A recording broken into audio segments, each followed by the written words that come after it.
que o grande segredo, talvez, é a gente formar a criança, que é um menino, para ser um marido e um pai. Porque quando eu coloco como objetivo formar um homem, sei lá, hoje é muito relativo, né? O que é um homem? O que um homem faz? Se a pessoa não tem como base a Bíblia, ela vai ficar perdida. Exatamente. Mas se eu coloco como objetivo, eu preciso formar um bom marido, um bom pai, eu sei mais ou menos o que eu preciso desenvolver nele para que um dia ele seja... Porque eu acho que o ápice da hombridade é a paternidade.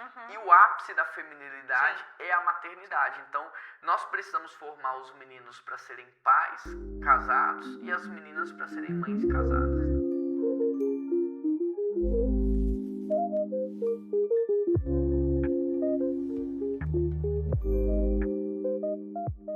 A pergunta de hoje é: qual o papel do homem e da mulher na relação?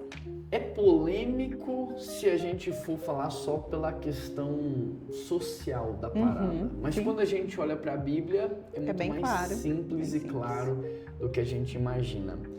Quando, Keila, a gente pensa no papel do homem e da mulher, você sabe qual que é a maior dificuldade de hoje na igreja? Isso é muito triste. Qual a maior dificuldade na igreja? É de tratar esse tema e esse assunto dentro da igreja? Não sei. É porque a base das pessoas não é mais a Bíblia. Ah, e ok, é isso é que é triste, porque se eu estivesse falando disso numa universidade, se eu estivesse falando disso numa palestra corporativa, ok. Né? A base das pessoas não é a Bíblia. Mas dentro da igreja, a base não ser a Bíblia, isso é muito triste. E o pior é que as pessoas sabem, né? A maioria das pessoas que estão na igreja, elas sabem qual é o papel do homem, sabem qual é o papel da mulher. Só que elas estão relativizando a Bíblia. Porque isso às vezes não é tão agradável ou não é o que elas gostariam de executar e de viver, e aí por isso que elas relativizam. Hoje nós temos muitos teólogos liberais que estão relativizando a Bíblia, então as pessoas olham para aquilo que faz sentido, o que não faz. Mas a Bíblia é muito clara em relação ao papel do homem e da mulher. E eu vou começar com o papel do homem, depois você fala o papel da mulher. E nada melhor do que a gente olhar para Gênesis antes da queda. Porque antes da queda você tem um plano perfeito, plano original de Deus ali. E a primeira coisa que a gente observa é que Deus, ele coloca o homem no jardim.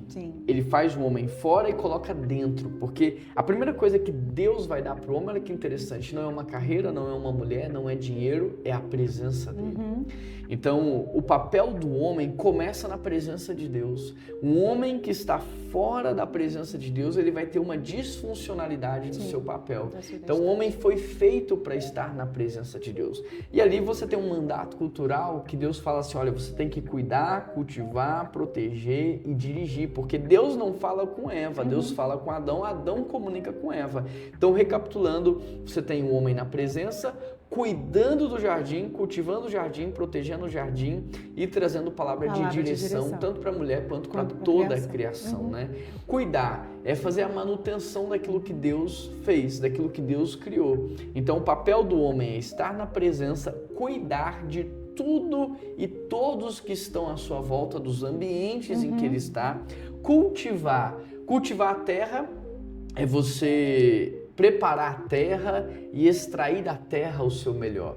Então, e a gente já falou disso num programa anterior, de não encontrar a pessoa pronta, mas cultivar essa pessoa, né? Então, é cultivar o melhor nos ambientes em que você está, cultivar as pessoas para que elas se tornem a melhor versão delas, né? Você tem que proteger o jardim, então o papel do homem é de proteção, proteger os mais fracos, proteger os vulneráveis, proteger a família, proteger a casa. E é muito importante que os homens hoje, eles se preparem para essa proteção, porque a gente está vendo muitos homens fracos, fisicamente, emocionalmente fragilizados, né?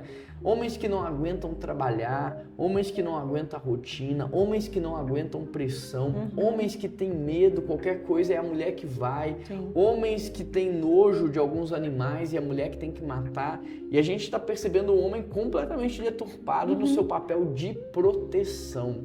E último caso ali, que é de dar a palavra diretiva. Então Deus fala com Adão, Adão traz palavra de direção.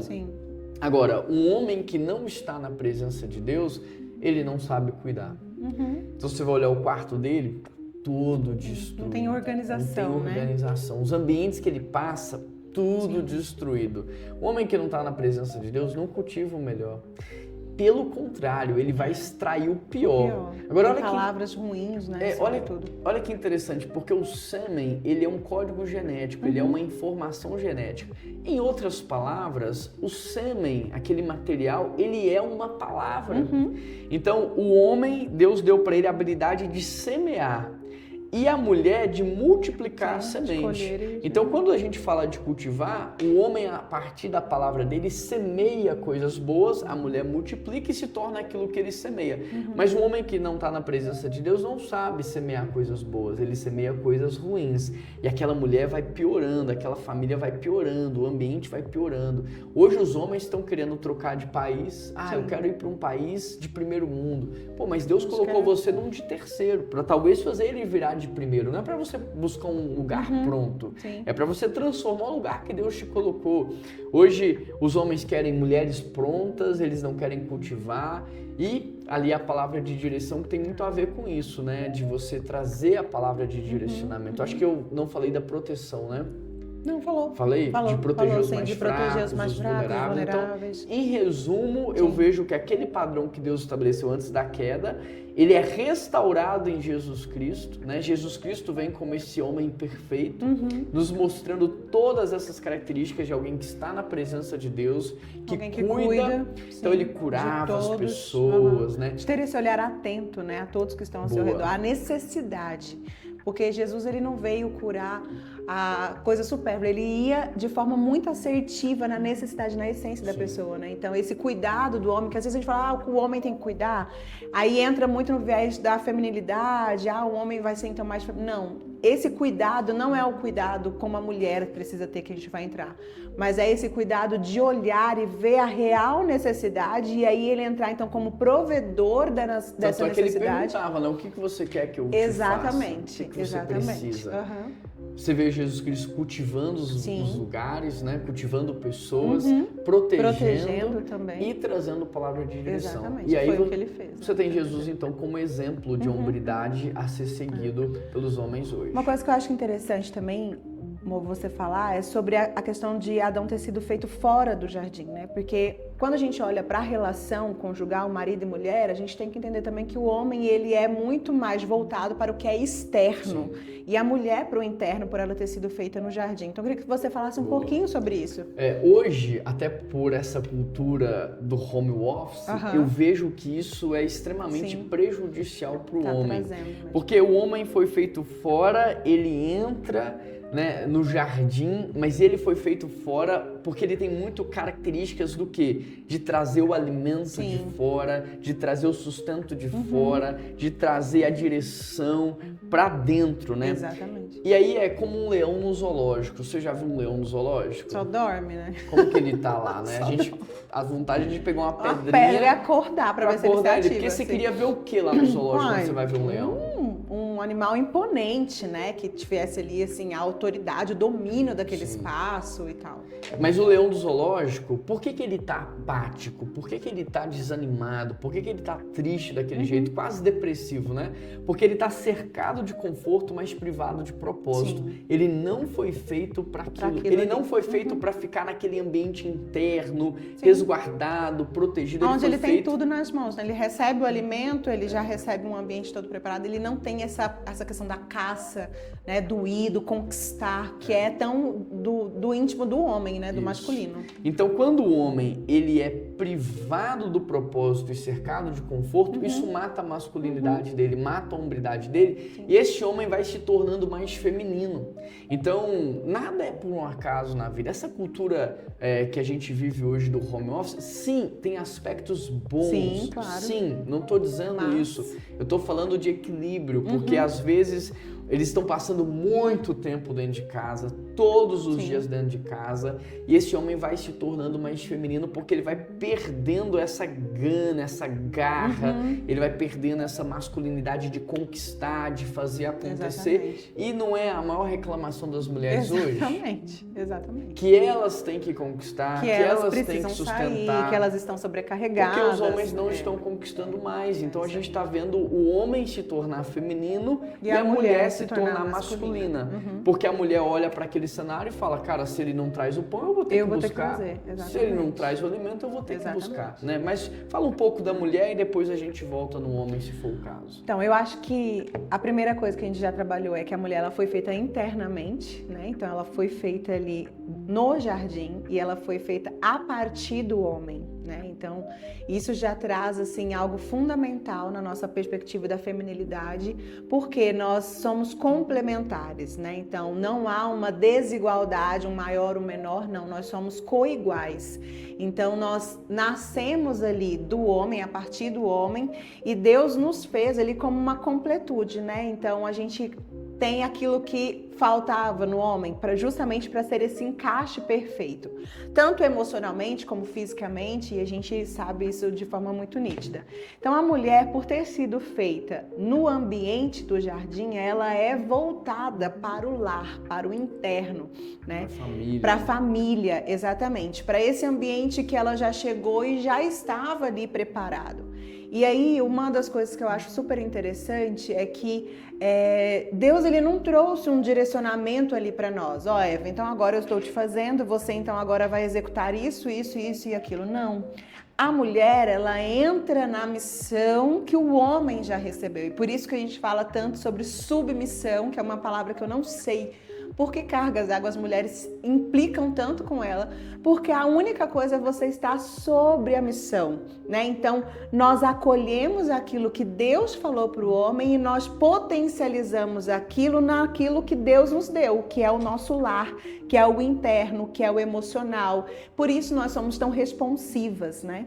Então, Eva, quando ela chega ali, ela vai dar continuidade ao que Adão recebeu naquilo que agora ela pode fazer com as suas características, que então é a mesma coisa. Primeiro, ela precisa estar na presença de Deus, então Deus a fez, ela precisa ter bem solidificado nisso a sua identidade no Senhor, e Deus a fez como auxiliadora idônea, e esse auxiliador idôneo é muito interessante porque traz a ideia que sem a mulher, o homem não conseguiria executar da forma correta, né? Então, quando nós tentamos, mulheres, fazer coisas por nós mesmas, por mais que a gente acha que saia legal, na verdade não é legal. O homem também não. Então a gente precisa fazer junto, né, para que aquilo seja e revele a plenitude de Cristo.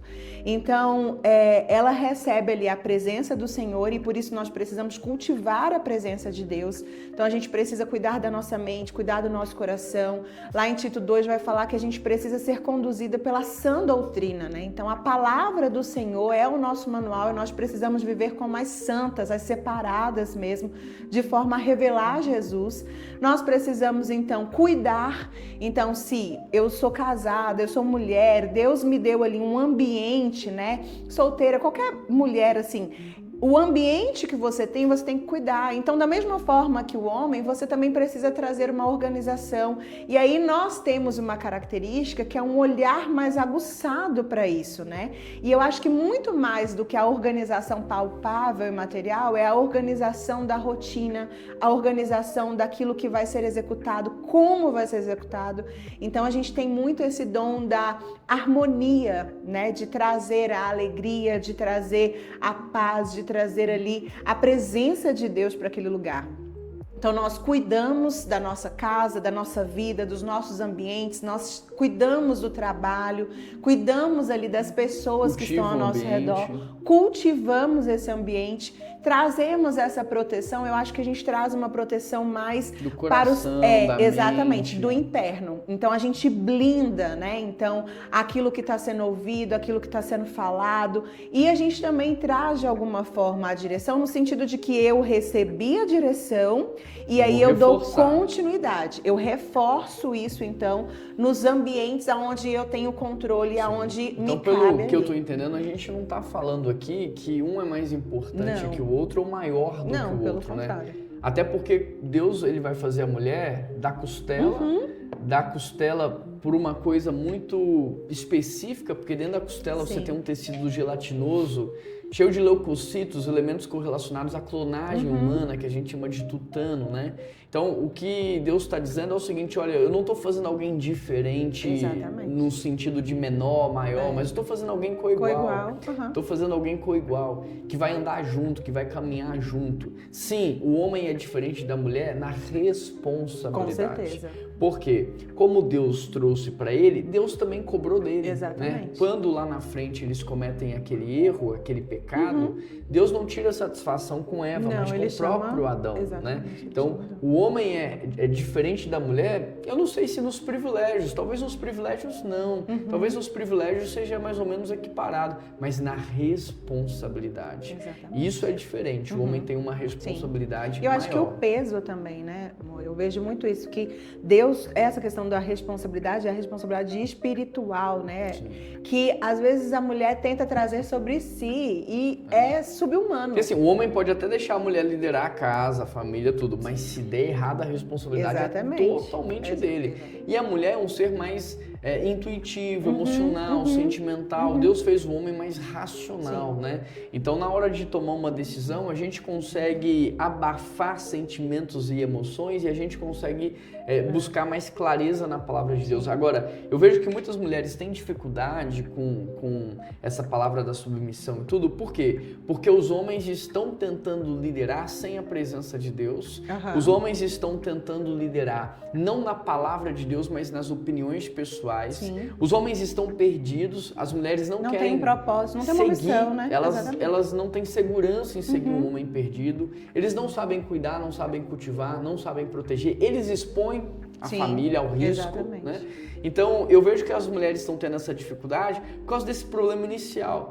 Então, se você me perguntasse assim, Juan, o que um homem tem que fazer? Qual que é a primeira coisa que ele tem que fazer diante de tudo isso? Me pergunta aí. Amor, diante disso tudo, qual é a primeira coisa que o homem deve fazer? Eu acho que a coisa mais importante... Muito boa sua pergunta, por sinal, tá? Eu acho que a coisa mais importante que o homem tem que fazer é voltar para a presença. Porque é na presença de Deus que ele vai ser reconfigurado. E a mulher, ela vai ser ajustada a partir da reconfiguração do homem. Né? Não tem como esperar essa transformação da mulher sem prioritariamente a transformação do homem. E aí, quando os dois estão ajustados, olha só que interessante, os dois cuidam, os dois cultivam, os dois protegem, os dois trazem palavra de direção e o casamento entra em harmonia. Agora, acho que seria legal também a gente falar um pouco, meu bem, dessas pessoas que precisam vivenciar isso, mas que às vezes não estão na questão do casamento. Pessoas que não casaram, porque, por exemplo, mulheres hoje, é uma das coisas que eu trabalho muito no Ministério de Mulheres. Mulheres que são separadas, mulheres que são mães solteiras, que precisam vivenciar essa feminilidade, mas ao mesmo tempo elas precisam manter a casa, elas precisam ter essa responsabilidade hoje. Então, assim, a gente abordar também como que você vivencia a sua masculinidade mesmo fora do casamento, antes dele ou pós ele, e como que você vivencia também a feminilidade. Até porque a masculinidade, a hombridade, a feminilidade, ela foi feita antes do casamento, né? Isso é importante. Deus fez o homem e primeiro fez o homem para depois dar a Eva. Primeiro Deus fez Eva para depois entregar a Adão, né? Então, essa hombridade, essa feminilidade, ela prioritariamente independe da relação. Ela vai desaguar na relação, mas independe disso. Então, o homem, não importa se ele está casado ou não, já tem que ser um homem que está na presença de Deus, já tem que ser um homem que cuida. Cuidar do quê? Cuidar do quarto, cuidar da cama. Dos pais. Cuidar dos pais, cuidar dos irmãos. Tem que ser alguém que cultiva, né? Se é um adolescente, um jovem ou uma pessoa que onde chega ele traz caos, traz peso. Não, ele tem que cultivar o melhor, extrair o melhor, mudar os ambientes, mudar a atmosfera dos lugares. Ele tem que ser alguém que protege, né? Ele não pode ser um homem que vê uma idosa sendo agredida e ele não intervém. Ele não pode ser um homem que está vendo uma criança perdida e não intervém. Não, ele precisa ser protetor na esfera em que ele estiver. Exatamente. Ou proteger uma planta, um animal, uma pessoa, mas ele precisa ser alguém protetor de princípios, de valores, não sei. E ele também tem que ter palavra de direção. Mas, Juan, um menino de 8, 9 anos vai ter palavra de direção? Vai, porque a palavra de direção não é dele, é de Deus.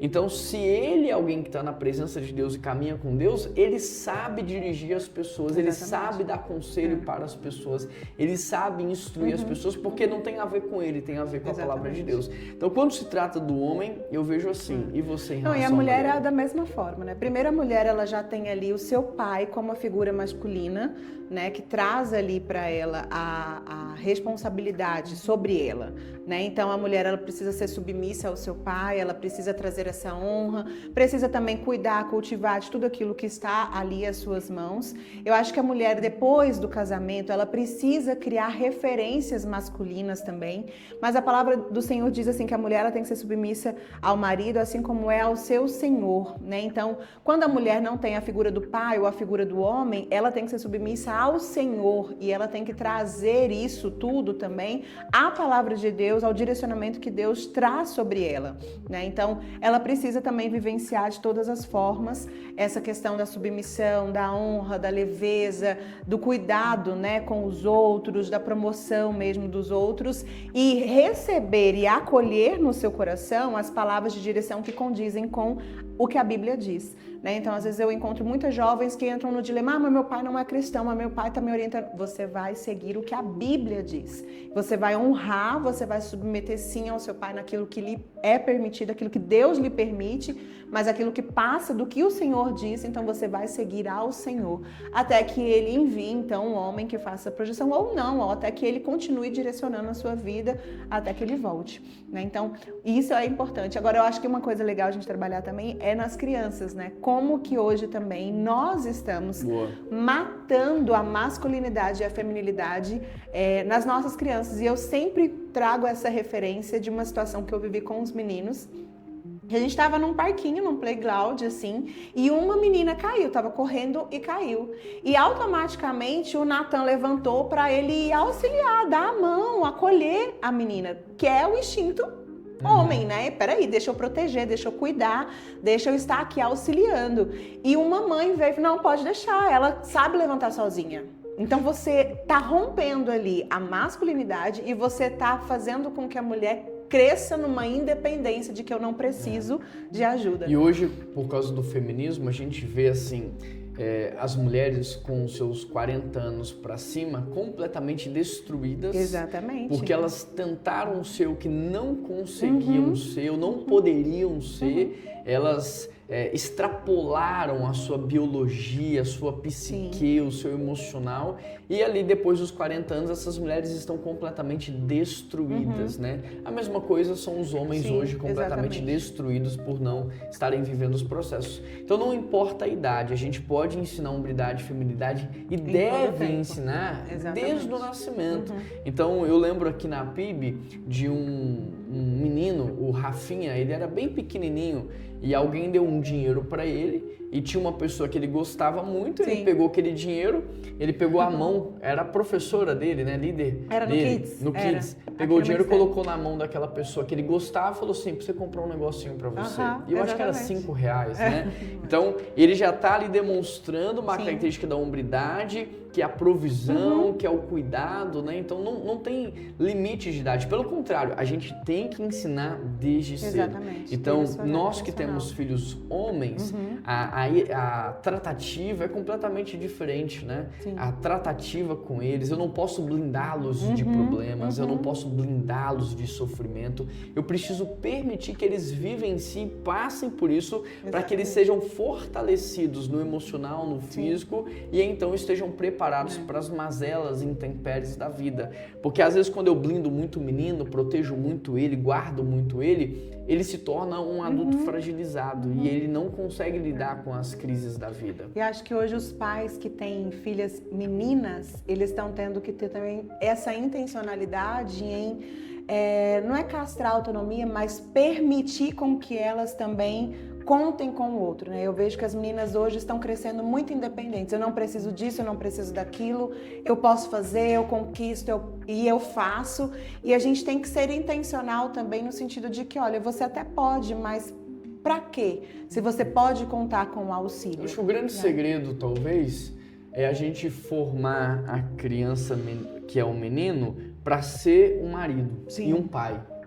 Porque quando eu coloco como objetivo formar um homem, sei lá, hoje é muito relativo, né? O que é um homem? O que um homem faz? Se a pessoa não tem como base a Bíblia, ela vai ficar perdida. Exatamente. Mas se eu coloco como objetivo, eu preciso formar um bom marido e um bom pai, eu sei mais ou menos o que eu preciso desenvolver nele para que um dia ele seja... Porque eu acho que o ápice da hombridade é a paternidade. E o ápice da feminilidade é a maternidade. Então, nós precisamos formar os meninos para serem pais casados e as meninas para serem mães casadas. Né?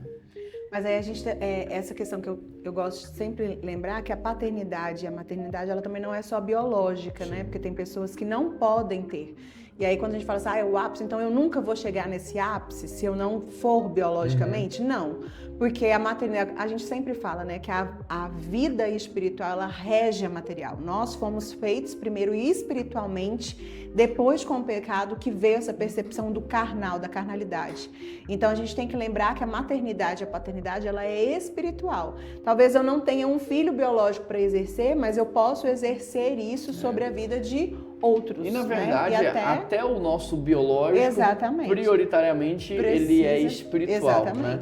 Então, antes de ser biológico, ele já era espiritual. Sim. E de fato, isso eu não preciso, às vezes eu não vou poder ter, a pessoa não vai poder ter, e ela não vai deixar de ser porque não pode ter. Ela pode adotar, ela pode cuidar de pessoas, o que mais tem hoje. E na verdade, o fato de você evangelizar e falar de Cristo, você está gerando filhos, né? Discípulos. Então, o cuidado que você tem ali para a pessoa ser realmente convertida, caminhar com o Senhor, você tem que abrir ali mão de si mesmo, de sacrificar e acompanhar. Isso é maternidade, isso é paternidade, né? E da mesma forma também que a gente também não precisa, eu só vou ser completa então quando eu casar. Não, na verdade você já vive essa completude com Cristo, né? Então a gente precisa só ter esses cuidados e reforçar que a nossa vida ela é espiritual e ela tem que ser vivenciada nessa esfera e não totalmente voltada só para o material, para o palpável. Você acha que deu para responder tudo ou Acredito faltou alguma coisa? Sim. Se faltou alguma coisa, você coloca aqui nos comentários que a gente retoma depois. A gente depois responde, né?